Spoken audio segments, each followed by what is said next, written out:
All right, welcome back to Divinity Original Sin 2. This is the final guide towards character creation, and we are nearing the question: what is the strongest build that you can build at the moment with the current meta?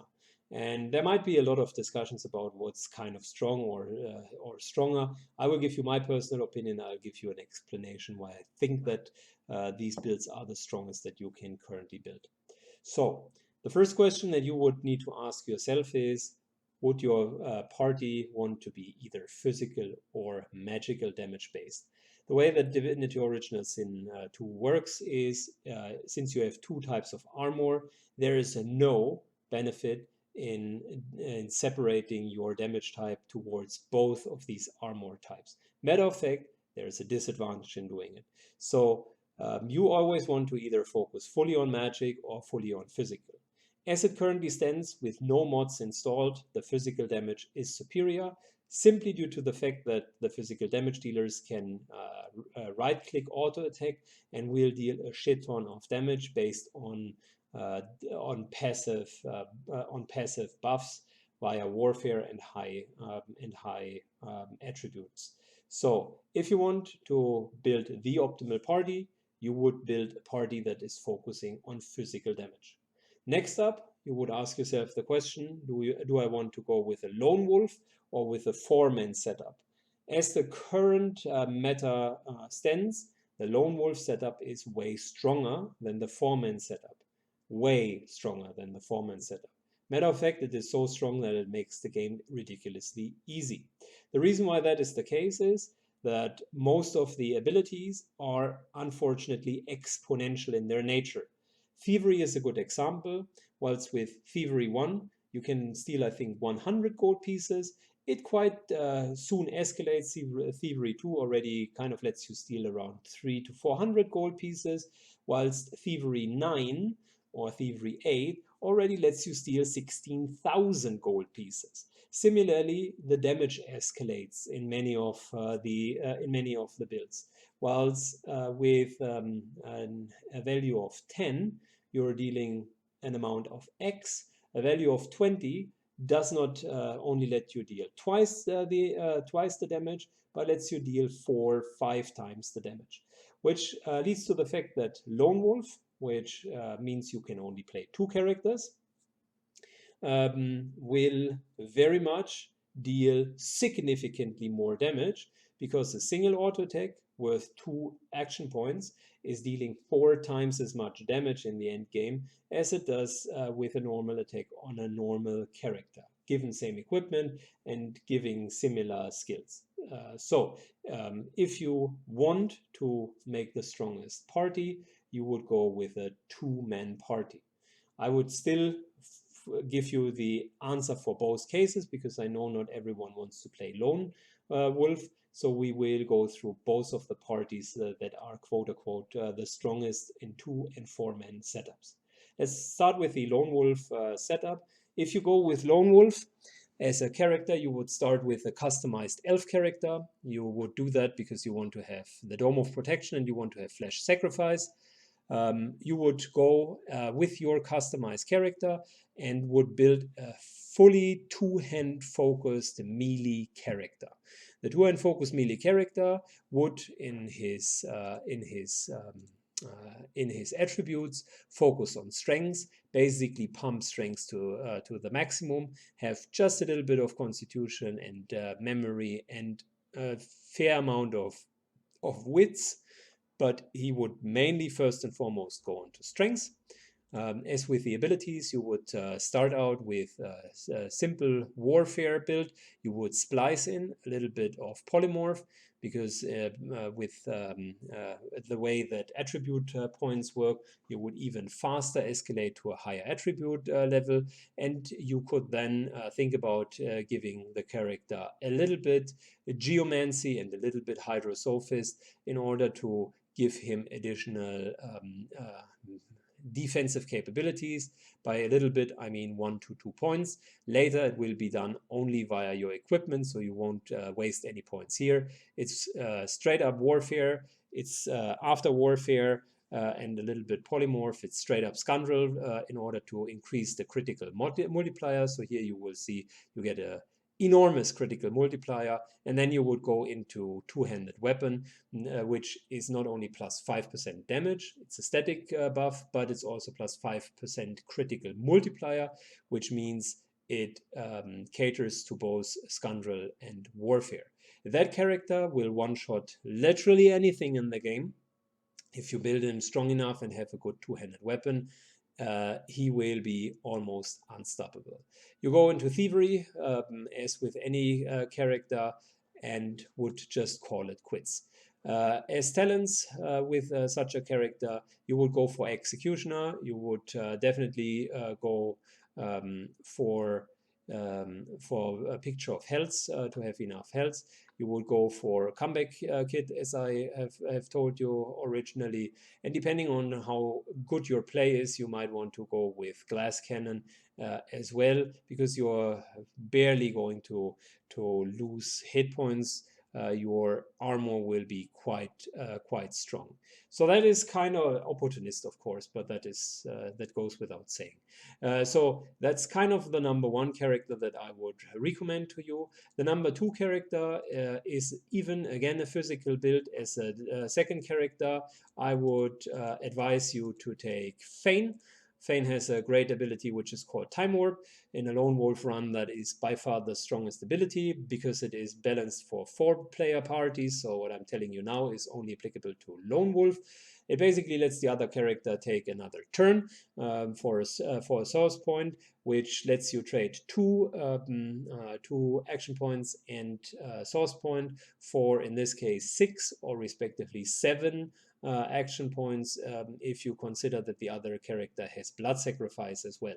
Plus, Fane has the ability to play dead, and with play dead can exit combat. So in case things turn sour, this here is perfect for an honor mode run or for a tactician run. He can then teleport back into the city and basically resurrect the other character out of combat.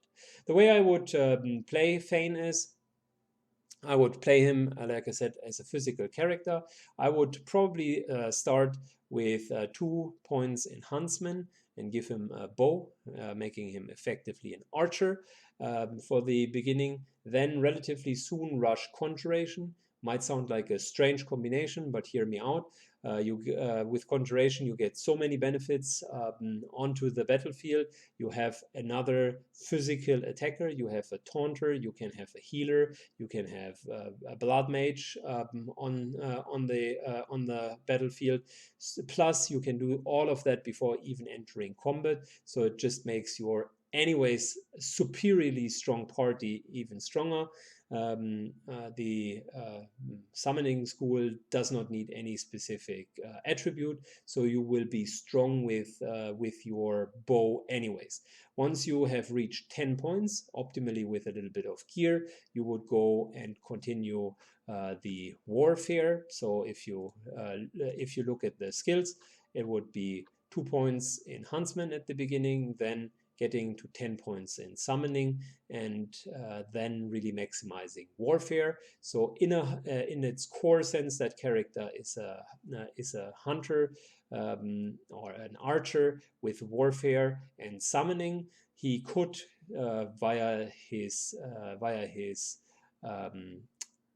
gear take a little bit of hydro and geomancy. That's fine, but he wouldn't really need it. He could heal himself via summoning by just placing totems on poisonous ground. They will continue to heal him.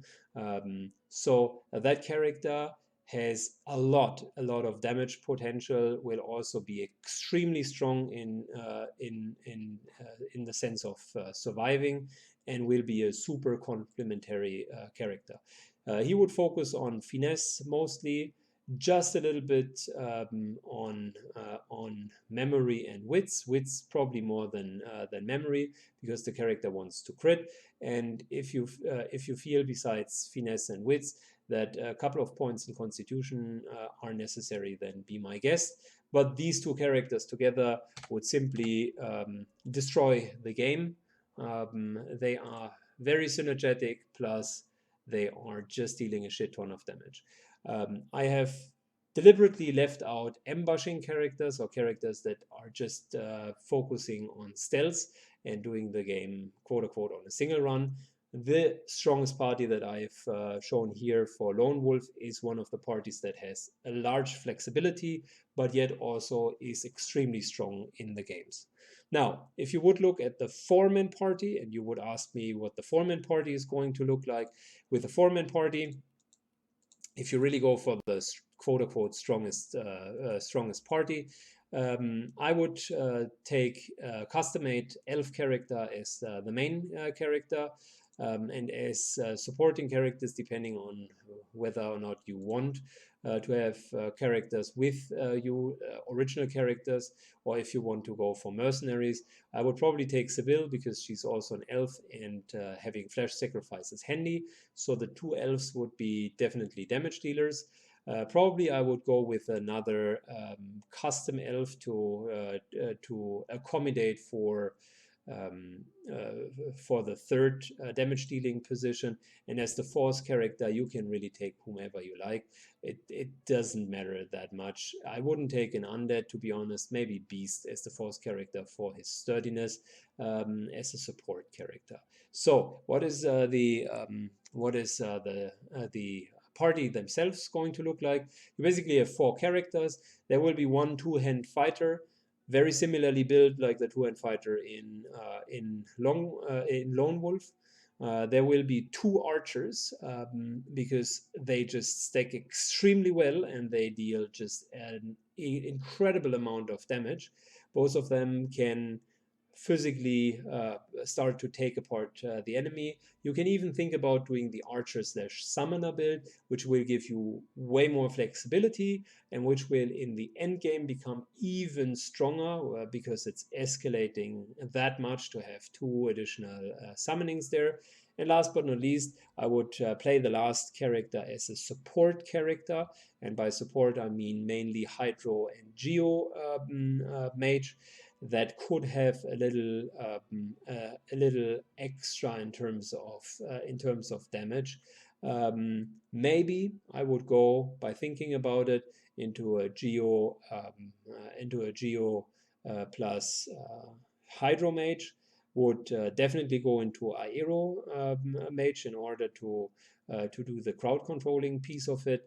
And I would skill a couple of points into Necromancy and Warfare just to deal additional physical damage. Or alternatively, if I would want to deal physical damage via summonings, yet another summoner could do the trick. You can already see it kind of boils down to a couple of things that are just very, very optimized. I used to not play these builds in my playthroughs or these party compositions because it trivializes the game a lot. But if you want to have an easier game, by all means, go ahead. If you feel that these builds are too physical prominent, you might want to look into the modding community. Like I said, I haven't reviewed the mods, but probably one of the most prominent mods is reduction of cooldowns for casters.